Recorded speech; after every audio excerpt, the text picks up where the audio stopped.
لوگوں کو رسم و رواج معلوم تھا، وہ ہتھیاروں کے بغیر باہر آ گئے، عورتیں اور بچے بھی نکل آئے۔ خالد رضی اللہ عنہ نے اپنے دستے کو حکم دیا کہ ہر گھر کے اندر جا کر دیکھیں کوئی آدمی اندر نہ رہے۔ خالد رضی اللہ عنہ نے خاص طور پر حکم دیا کہ کسی گھر میں کسی چیز کو ہاتھ نہ لگایا جائے، نہ کسی پر ہلکا سا بھی تشدد کیا جائے۔ مالک بن نویرہ کے قلعہ نما مکان میں خالد رضی اللہ عنہ خود گئے، وہاں سامان پڑا تھا، ایسے لگتا تھا جیسے یہاں کے رہنے والے کچھ ہی دیر پہلے یہاں سے نکلے ہوں۔ بستی سے خالد رضی اللہ عنہ کو اتنا ہی پتا چلا کہ مالک بن نویرہ اپنے قبیلے کو یہ کہہ کر کہ وہ مسلمانوں کے خلاف ہتھیار نہ اٹھائیں، لیلا کو ساتھ لے کر بستی سے نکل گیا تھا۔ جنہوں نے اسے جاتے دیکھا تھا انہوں نے سمت بتائی جدھر وہ گیا تھا۔ مالک گھوڑے پر اور لیلا اونٹ پر سوار تھی۔ خالد رضی اللہ عنہ نے ارد گرد کی بستیوں کو اپنے آدمی بھیج دیے اور کچھ آدمی اس سمت روانہ کیے جدھر بتایا گیا تھا کہ مالک گیا ہے۔ وہ صحرا تھا، اونٹ اور گھوڑے کے قدموں کے نشان بڑے صاف تھے۔ یہ خالد رضی اللہ عنہ کے آدمیوں کو ایک بستی میں لے گئے۔ یہ بنو تمیم کی ایک بستی تھی۔ اے بنو تمیم، خالد رضی اللہ عنہ کے آدمیوں میں سے ایک نے بلند آواز سے کہا، مالک بن نویرہ کو اور بطاح کا کوئی اور آدمی جو یہاں چھپا ہوا ہو اسے ہمارے حوالے کر دیں، اگر وہ ہماری تلاشی پر ملے تو اس بستی کو آگ لگا دی جائے گی۔ ذرا ہی دیر بعد مالک بن نویرہ لیلا کے ساتھ باہر آیا اور اپنے آپ کو خالد رضی اللہ عنہ بن ولید کے آدمیوں کے حوالے کر دیا۔ بنو یربوک کے چند اور سرکردہ افراد بھی جو یہاں آ کر چھپ گئے تھے باہر آ گئے۔ ان سب کو مالک بن نویرہ کے ساتھ بطاح لے آئے، لیلا بھی ساتھ تھی۔ مالک بن نویرہ، خالد رضی اللہ عنہ نے مالک کو اپنے سامنے بلا کر پوچھا، کیا یہ غلط ہے کہ تم نے زکوٰۃ اور محصول مدینے کو بھیجنے کی بجائے لوگوں کو واپس کر دیے تھے؟ میں اپنے قبیلے کو یہ کہہ کر نکلا تھا کہ مسلمانوں کا مقابلہ نہ کرنا۔ مالک بن نویرہ نے جواب دیا، اور میں نے انہیں یہ بھی بتایا تھا کہ مسلمان ہو جاؤ اور زکوٰۃ ادا کرو، اور تم خود اس لیے روپوش ہو گئے تھے کہ تم اسلام سے منحرف ہو گئے تھے۔ خالد رضی اللہ عنہ نے کہا، اور تم منحرف ہی رہنا چاہتے ہو؟ تم نے اپنے شعروں میں لوگوں سے کہا تھا کہ وہ زکوٰۃ اور محصول ادا نہ کریں، اور تم نے انہیں کہا تھا کہ اسلامی حکومت کے احکام کی تم خلاف ورزی کرو گے، جو تم نے کی۔ ہاں ولید کے بیٹے، مالک نے کہا، میں نے خلاف ورزی کی، لیکن میں اپنے قبیلے سے کہہ رہا ہوں کہ اب وہ خلاف ورزی نہ کریں، اور تم نے سجا کی جھوٹی نبوت کو تسلیم کیا۔ خالد رضی اللہ عنہ نے کہا، اور اس کے ساتھ مل کر لوگوں کو قتل کیا اور انہیں لوٹا، اور تم نے ان لوگوں کا قتل عام کیا جن لوگوں نے اسلام قبول کر لیا تھا۔ مالک نے سر ہلا کر اس جرم کا اقرار کیا۔ کیا تو مجھے بتا سکتا ہے کہ میں تجھے قتل کیوں نہ کروں؟ خالد رضی اللہ عنہ نے کہا، میں جانتا ہوں کہ تمہارے خلیفہ نے تمہیں میرے قتل کا حکم نہیں دیا۔ مالک بن نویرہ نے کہا، خدا کی قسم، خالد رضی اللہ عنہ نے کہا، میں تجھے زندہ رہنے کا حق نہیں دے سکتا۔ خالد رضی اللہ عنہ نے وہ اجڑی ہوئی بستیاں دیکھی تھیں جو مالک بن نویرہ اور سجا نے اجاڑی تھی۔ خالد رضی اللہ عنہ نے مالک بن نویرہ کی بستی بطاح پر بلا وجہ چڑھائی نہیں کی تھی۔ انہیں تمام رپورٹیں ملتی رہی تھیں کہ اس شخص نے اس علاقے میں مسلمانوں کو کس طرح تباہ و برباد کر دیا تھا۔ لے جاؤ اسے اور اس کے ساتھیوں کو جو اس کے ساتھ روپوش تھے، اور انہیں قتل کر دو۔ خالد بن ولید رضی اللہ عنہ نے حکم دیا۔ انہیں جب لے گئے تو خالد رضی اللہ عنہ کو اطلاع دی گئی کہ ایک بڑی ہی حسین عورت جس کا نام لیلا ہے اور جو مالک بن نویرہ کی بیوی ہے، اپنے خامند کی زندگی کی التجا لے کر آئی ہے۔ خالد رضی اللہ عنہ نے کہا کہ اسے آنے دو۔ خالد رضی اللہ عنہ ایک سردار کے فرزند تھے، انہوں نے امیر گھرانے میں پرورش پائی تھی، اس لیے ان کے دل و دماغ میں وسعت تھی، وہ خوش ذوق، خوش طبع اور زندہ مزاج تھے۔ لیلا جب ان کے سامنے آئی تو خالد رضی اللہ عنہ نے پوچھا، کیا تو اپنے خامند کو موت سے بچانے آئی ہے؟ اس کے سوا میرا اور مقصد ہو ہی کیا سکتا ہے؟ لیلا نے کہا، اگر تو اس وقت اسے ان جرائم سے روک دیتی جب وہ سمجھتا تھا کہ ہر بستی پر اس کی حکمرانی ہے، تو آج تو بیوہ نہ ہوتی۔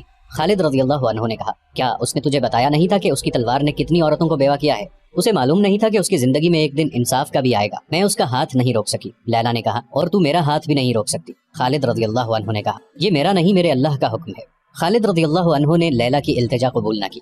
لیلا ابھی خالد رضی اللہ عنہ کے پاس ہی تھی کہ اطلاع آئی کہ مالک بن نویرہ اور اس کے ساتھیوں کو قتل کر دیا گیا ہے۔ پھر ایک ایسا واقعہ ہوا جس نے خالد رضی اللہ عنہ کے دستوں میں اور مدینہ میں ہلچل مچا دی۔ ہوا یوں کہ بطاح میں ہی خالد رضی اللہ عنہ نے لیلا کے ساتھ شادی کر لی۔ انصار مدینہ اس شادی پر بہت برہم ہوئے۔ ابو قتادہ انصاری رضی اللہ عنہ نے قسم کھائی کہ وہ آئندہ خالد رضی اللہ عنہ کی قیادت میں کبھی کسی لڑائی میں شریک نہیں ہوں گے۔ اعتراض کرنے والے یہ کہتے تھے کہ خالد رضی اللہ عنہ نے لیلا کی خوبصورتی سے متاثر ہو کر اس کے خامند مالک بن نویرہ کو قتل کیا ہے کہ لیلا کے ساتھ خود شادی کر لیں۔ لیکن خالد رضی اللہ عنہ وہ شخصیت تھی جس نے بستر مرگ پر کہا تھا کہ میرے جسم پر کوئی جگہ ایسی ہے جس پر جہاد کا زخم نہ آیا ہو۔ ان کا کردار اتنا کمزور نہیں ہو سکتا تھا کہ وہ ایک عورت کی خاطر اپنے رتبے کا ناجائز فائدہ اٹھاتے۔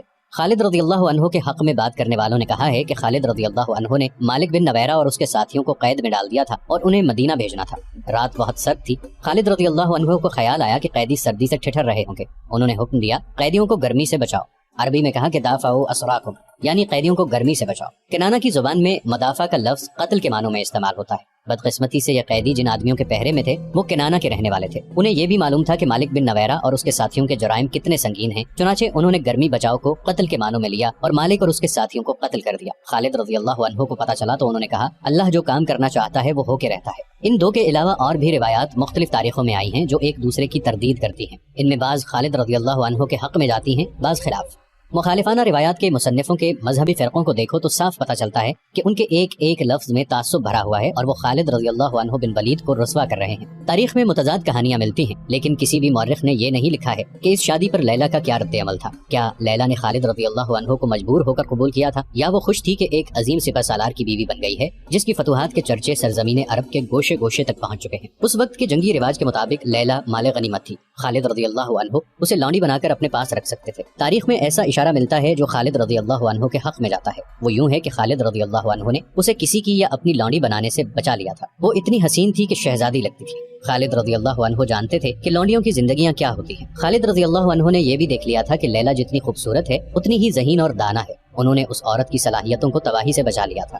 یہ خبر مدینہ بھی پہنچ گئی کہ خالد رضی اللہ عنہ نے مالک بن نویرہ کو قتل کر کے اس کی بیوی کے ساتھ شادی کر لی ہے۔ خبر پہنچی بھی سیدھی خلیفۃ المسلمین ابو بکر رضی اللہ عنہ کے پاس، اور خبر پہنچانے والے ابو قتادہ انصاری رضی اللہ عنہ تھے جو اس شادی پر ناراض ہو کر مدینہ چلے گئے تھے۔ ابو بکر رضی اللہ عنہ نے اس خبر کو زیادہ اہمیت نہ دی۔ انہوں نے کہا کہ خالد رضی اللہ عنہ کو رسول اللہ صلی اللہ علیہ وآلہ وسلم نے سیف اللہ کا خطاب دیا تھا، ان کے خلاف وہ کوئی کارروائی نہیں کریں گے۔ خالد رضی اللہ عنہ نے کسی زندہ آدمی کی بیوی کو ورغلا کر اپنی بیوی نہیں بنایا۔ ابو قتادہ انصاری خلیفۃ المسلمین رضی اللہ عنہ کے جواب سے مطمئن نہ ہوئے۔ وہ عمر رضی اللہ عنہ کے پاس چلے گئے اور انہیں ایسے انداز سے لیلا کی خالد رضی اللہ عنہ کے ساتھ شادی کی خبر سنائی جیسے خالد رضی اللہ عنہ عیاش انسان ہوں اور ان کی عیش پرستی ان کے فرائض پر اثر انداز ہو رہی ہے۔ عمر رضی اللہ عنہ غصے میں آ گئے اور ابو قتادہ رضی اللہ عنہ کو ساتھ لے کر ابو بکر رضی اللہ عنہ کے پاس پہنچے۔ خلیفۃ المسلمین عمر رضی اللہ عنہ نے ابو بکر رضی اللہ عنہ سے کہا، خالد کا جرم معمولی نہیں، وہ کیسے ثابت کر سکتا ہے کہ بنو یربو کے سردار مالک بن نویرہ کا قتل جائز تھا؟ مگر تم چاہتے کیا ہو عمر؟ ابو بکر رضی اللہ عنہ نے پوچھا۔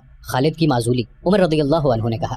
صرف معزولی نہیں، خالد کو گرفتار کر کے یہاں لایا جائے اور اسے سزا دی جائے۔ عمر، ابو بکر رضی اللہ عنہ نے کہا، میں اتنا مان لیتا ہوں کہ خالد سے غلطی ہوئی ہے، لیکن یہ غلطی اتنی سنگین نہیں کہ اسے معزول بھی کیا جائے اور سزا بھی دی جائے۔ عمر رضی اللہ عنہ ابو بکر رضی اللہ عنہ کے پیچھے پڑے رہے۔ دراصل عمر رضی اللہ عنہ انتہا درجے کے انصاف پسند اور ڈسپلن کی پابندی میں بہت سخت تھے۔ وہ نہیں چاہتے تھے کہ سالاروں میں کوئی غلط حرکت رواج پا جائے۔ نہیں عمر، ابو بکر رضی اللہ عنہ نے کہا، میں اس شمشیر کو نیام میں نہیں ڈال سکتا جسے اللہ نے کافروں پر مسلط کیا۔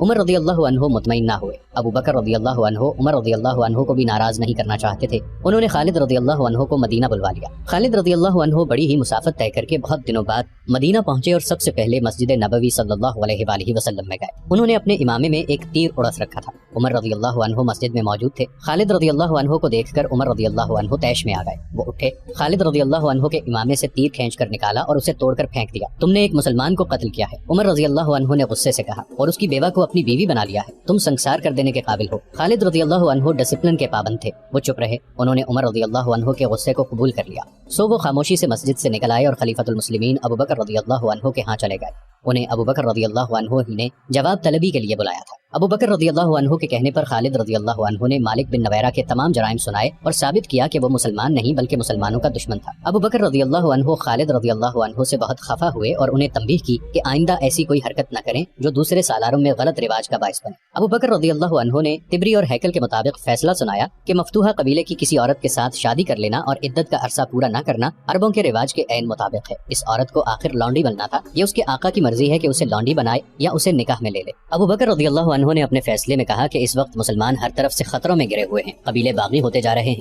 اپنے پاس نفری بہت تھوڑی ہے۔ ان حالات میں اگر کوئی سالار دشمن کے کسی سردار کو غلطی سے قتل کرا دیتا ہے تو یہ سنگین جرم نہیں۔ عمر رضی اللہ عنہ کو خلیفۃ المسلمین ابو بکر رضی اللہ عنہ نے یہ کہہ کر ٹھنڈا کیا کہ اسلام کا ایک بہت بڑا دشمن مسلمہ بن حنیفہ نے نبوت کا دعویٰ کر رکھا ہے، جنگی طاقت بن گیا ہے، اس کے پاس کم و بیش 40,000 نفری کا لشکر ہے اور اکرمہ بن ابو جہل اس سے شکست کھا چکے ہیں۔ اب سب کی نظریں خالد رضی اللہ عنہ کی طرف اٹھ رہی ہیں۔ اگر مسلمہ کو شکست نہ دی گئی تو اسلام مدینے میں ہی رہ جائے گا۔ اس کامیابی کے لیے صرف خالد رضی اللہ عنہ موزوں ہیں۔ عمر رضی اللہ عنہ خاموش رہے، انہیں بھی ان خطروں کا احساس تھا۔ ابو بکر رضی اللہ عنہ نے خالد رضی اللہ عنہ کو حکم دیا تھا کہ فوراً بطاح جائیں اور وہاں سے یمامہ پر چڑھائی کر کے اس فتنے کو ختم کر دیں۔ خالد رضی اللہ عنہ ایک بہت ہی بڑی خطرناک جنگ لڑنے کے لیے روانہ ہو گئے۔ دسمبر 632 عیسوی شوال 11 ہجری کے تیسرے ہفتے میں خالد رضی اللہ عنہ بن ولید نے 13,000 مجاہدین سے مرتدین کے 40,000 سے زائد لشکر کے خلاف یمامہ کے مقام پر وہ جنگ لڑی جسے اسلام کی پہلی خونریز جنگ کہا جاتا ہے۔ اس جنگ کا آخری مارکہ ایک وسیع باغ حدیقۃ الرحمن میں لڑا گیا تھا۔ وہاں دونوں طرف اس قدر جانی نقصان ہوا تھا کہ حدیقۃ الرحمن کو لوگ لوگ حدیقۃ الموت یعنی موت کا باغ کہنے لگے۔ آج تک اسے حدیقۃ الموت کہا جاتا ہے۔ اس وقت خالد رضی اللہ عنہ مدینہ میں تھے۔ انہیں خلیفۃ المسلمین ابو بکر رضی اللہ عنہ نے عمر رضی اللہ عنہ کی اس شکایت پر جواب طلبی کے لیے مدینہ بلایا تھا کہ انہوں نے مالک بن نویرہ کو قتل کرا کے اس کی بیوی لیلا کے ساتھ شادی کر لی تھی۔ ابو بکر رضی اللہ عنہ نے ان حالات کو دیکھتے ہوئے جن میں اسلام گھر گیا تھا،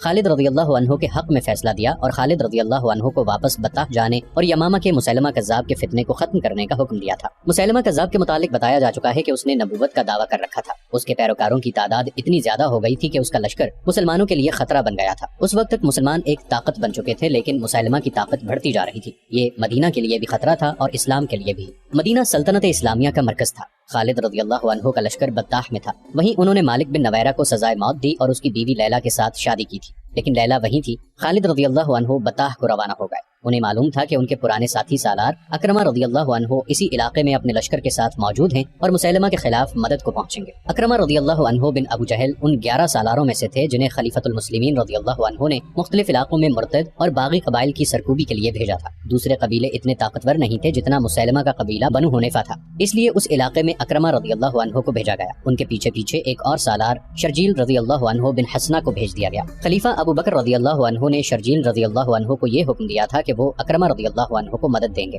اکرمہ یمامہ کی طرف جا رہے تھے۔ یہ 2-2.5 مہینے پہلے کی بات ہے۔ اس وقت خالد رضی اللہ عنہ طلیحہ سے نبرد آزما تھے۔ انہوں نے طلیحہ کو بہت بری شکست دی تھی۔ یہ خبر اکرمہ رضی اللہ عنہ تک پہنچی تو وہ جوش میں آ گئے۔ انہوں نے ابھی کسی قبیلے کے خلاف جنگی کارروائی نہیں کی تھی۔ کچھ دنوں بعد اکرمہ رضی اللہ عنہ کو خبر ملی کہ خالد رضی اللہ عنہ نے سلمہ کے طاقتور لشکر کو شکست دی ہے۔ مورخ لکھتے ہیں کہ اکرمہ رضی اللہ عنہ پر انسانی فطرت کی ایک کمزوری غالب آ گئی۔ انہوں نے اپنے ساتھی سالاروں سے کہا کہ خالد فتح پہ فتح حاصل کرتے جا رہے ہیں اور انہیں بھی لڑنے کا موقع بھی نہیں ملا۔ خالد رضی اللہ عنہ اور اکرمہ رضی اللہ عنہ اسلام قبول کرنے سے پہلے کے ساتھی اور ایک جیسے جنگجو اور میدان جنگ کے ایک جیسے قائد تھے۔ کیوں نہ ہم ایسی فتح حاصل کریں جس کے سامنے خالد کی تمام فتوحات کی اہمیت ختم ہو جائے۔ اکرمہ رضی اللہ عنہ نے اپنے ماتحت سالاروں سے کہا، مجھے اطلاع مل چکی ہے کہ شرجیل بن حسنہ ہماری مدد کو آ رہا ہے، معلوم نہیں وہ کب تک پہنچے، میں زیادہ دیر انتظار نہیں کر سکتا، میں مسیلمہ پر حملہ کر دوں گا۔ مسیلمہ معمولی عقل و ذہانت کا آدمی نہیں تھا، اسے معلوم تھا کہ مسلمان اس کی نبوت کو برداشت نہیں کر رہے اور کسی بھی روز اسلامی لشکر اس پر حملہ کر دے گا۔ اس نے اپنے علاقے کے دفاع کا بندوبست کر رکھا تھا جس میں دیکھ بھال اور جاسوسی کا انتظام بھی شامل تھا۔ اکرمہ رضی اللہ عنہ سوچے سمجھے بغیر بڑھتے گئے اور یمامہ کے قریب پہنچ گئے۔ وہ چونکہ جذبات سے مغلوب ہو کر جا رہے تھے اس لیے احتیاط نہ کر سکے کہ دشمن دیکھ رہا ہوگا۔ انہیں مسیلمہ کے جاسوسوں نے دیکھ لیا اور مسیلمہ کو اطلاع دی۔ ایک اور علاقے میں جہاں اونچے ٹیلے اور ٹیکریاں تھیں، اکرمہ رضی اللہ عنہ کو مسیلمہ کے کچھ آدمی دکھائی دیے۔ اکرمہ رضی اللہ عنہ نے ان پر حملہ کر دیا، مگر یہ مسیلمہ کا بچھایا ہوا جال تھا۔ مسیلمہ نے وہاں خاصا لشکر چھپا رکھا تھا جس نے دائیں بائیں سے اکرمہ رضی اللہ عنہ کے لشکر پر حملہ کر دیا۔ اکرمہ رضی اللہ عنہ اس غیر متوقع صورتحال میں سنبھل نہ سکے۔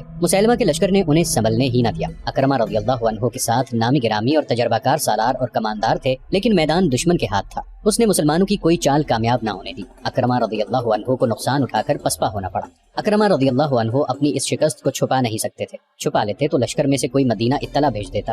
چنانچہ اکرمہ رضی اللہ عنہ نے خلیفۃ المسلمین رضی اللہ عنہ کو لکھ بھیجا کہ ان پر کیا گزری ہے۔ خلیفہ ابو بکر رضی اللہ عنہ کو سخت غصہ آیا۔ انہوں نے اکرمہ رضی اللہ عنہ کو واضح حکم دیا تھا کہ شرجیل رضی اللہ عنہ کا انتظار کریں اور اکیلے مسیلمہ کے سامنے نہ جائیں، مگر اکرمہ رضی اللہ عنہ نے جلد بازی سے کام لیا تھا۔ ابو بکر رضی اللہ عنہ نے اکرمہ رضی اللہ عنہ کو جو تحریری پیغام بھیجا تھا اس میں غصے کا اظہار اس طرح کیا تھا کہ اکرمہ کو ابن جہل لکھنے کی بجائے ابن ام اکرمہ یعنی اکرمہ کی ماں کے بیٹے لکھا۔ یہ عربوں میں رواج تھا کہ کسی کی توہین مقصود ہوتی تو اس کے باپ کے نام کی بجائے اسے اس کی ماں سے منسوب کرتے تھے۔ خلیفۃ المسلمین رضی اللہ عنہ نے لکھا، اے ابن ام اکرمہ، میں تمہاری صورت نہیں دیکھنا چاہتا، میں یہ بھی نہیں چاہتا کہ تم مدینہ آؤ، تم آئے تو یہاں کے لوگوں میں مایوسی پھیلاؤ گے، مدینہ سے دور رہو، تم اب یمامہ کا علاقہ چھوڑ دو اور حذیفہ کے ساتھ جا ملو اور اہل عمان سے لڑو، وہاں سے فارغ ہو کر ارجفہ کی مدد کے لیے مہرہ چلے جانا، اس کے بعد یمن جا کر مہاجر بن امیہ سے جا ملنا، جب تک تم سالاری کے معیار پر پورے نہیں اترتے مجھے اپنی صورت نہ دکھانا، میں تم سے بات تک نہیں کروں گا۔ خلیفۃ المسلمین ابو بکر رضی اللہ عنہ نے شرجیل کو پیغام بھیجا کہ وہ جہاں ہیں وہیں رہیں اور جب خالد رضی اللہ عنہ آئیں تو اپنا لشکر ان کے ساتھ کر کے خود ان کے ماتحت ہو جائیں۔ خالد رضی اللہ عنہ کو بتا دیا گیا تھا کہ شرجیل رضی اللہ عنہ کا لشکر بھی انہیں مل رہا ہے۔ وہ خوش ہوئے کہ اب وہ مسیلمہ کا مقابلہ بہتر طریقے سے کر سکیں گے۔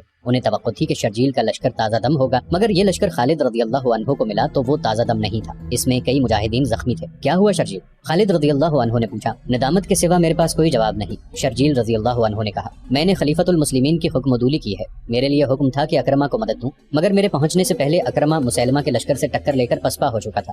یہ ایک خبط تھا جس نے مجھ پر بھی غلبہ پا لیا کہ ایک فتح تمہارے حساب کتاب میں لکھی جائے۔ باریک بین اور دور اندیش خالد رضی اللہ عنہ نے طنزیہ لہجے میں شرجیل رضی اللہ عنہ کا جواب پورا کرتے ہوئے کہا، اکیلے پتھر کی کوئی طاقت نہیں ہوتی شرجیل، پتھر مل کر چٹان بنا کرتے ہیں، پھر اس چٹان سے جو ٹکراتا ہے وہ دوسری بار ٹکرانے کے لیے زندہ نہیں رہتا۔ خود غرضی اور ذاتی مفاد کا انجام دیکھ لیا تم نے۔ اکرمہ جیسا تجربہ کار سالار پٹ کر ذلیل ہو چکا ہے، میں تم پر کرم کرتا ہوں کہ خلیفہ کو تمہاری حماقت کی خبر نہیں ہونے دوں گا۔ شرجیل رضی اللہ عنہ بن حسنہ نے اکرمہ رضی اللہ عنہ جیسی غلط حرکت کی تھی، اس نے بھی خالد رضی اللہ عنہ سے بازی لے جانے کے لیے راستے میں مسیلمہ کے لشکر سے ٹکر لی اور پسپا ہونا پڑا تھا۔ مسیلمہ کذاب دربار لگائے بیٹھا تھا، ٹھنگنے قد والا یہ بدصورت انسان مکمل نبی بن چکا تھا، اس کا قبیلہ بنو حنیفہ تو اسے نبی مان ہی چکا تھا، دوسرے قبیلے کے لوگ جوق در جوق اس کی بیعت کے لیے آتے اور اس کی ایک جھلک دیکھنے کو بےتاب رہتے تھے۔ لوگوں نے اس کی قوت اور کرامات دیکھ لی تھی، اب اس کے پیروکاروں نے 2 معجزے اور دیکھ لیے تھے۔ انہوں نے مسلمانوں کے 2 نامور سالاروں کو ذرا سی دیر میں میدان سے بھگا دیا تھا۔ مذہبی اور نظریاتی کے لحاظ سے تو مسلمان ریشم کی طرح نرم تھے، لیکن میدان جنگ میں وہ فولاد سے زیادہ سخت اور بجلیوں کی طرح قہر بن جاتے تھے۔ جنگی لحاظ سے مسلمان دہشت بن گئے تھے۔